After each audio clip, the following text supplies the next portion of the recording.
అటువంటి నాయకుని పట్టుకొని ఏది పడితే అది మాట్లాడి విషయం కక్కుతుంటే చిల్లరగా చౌకబారుగా చావు కోరుకుంటుంటే చావుకున్నట్టుగా ఏంది చింతకు చించి ఏదో చీరి చింత కట్టేదో చేస్తా అని చెప్పేసి పేగులు మెడకేసుకుంటా లేకపోతే లాగులు తోడలేస్తా గీదా ముఖ్యమంత్రి స్థాయిలో మాట్లాడే భాష నిండు అసెంబ్లీలో ఏ సందర్భం మీద వచ్చినా మాట్లాడుతుంటే కేసీఆర్ లాంటి ఒక టవరింగ్ పర్సనాలిటీ ఒక ఉందాగా ఒక పొలిటికల్ స్టేట్స్మ్యాన్ రాజనీతిజ్ఞుడైనటువంటి కేసీఆర్ గారు ఒక ఉద్యమ నాయకుడు ఒక టవరింగ్ పర్సనాలిటీ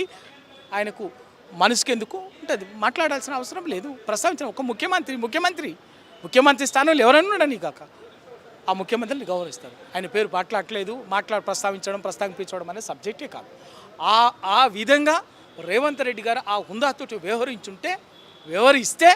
కేసీఆర్ గారు దానికి ఏం పెద్ద అదేం విషయం కాదు అది అర్థమవుతుంది కదా సమాజానికే అర్థమవుతుంది మిగతా వాళ్ళకి పౌర సమాజానికే బుద్ధిజీవులకే అర్థమవుతుంది ఏంది గింత చౌకబారగానే గింత చిల్లరగానా అని ఇంకా కేసీఆర్ గారు ఇక ఆయన పేరు తీసుకొని ఇంకేదో చెప్పి అవసరమే లేదు.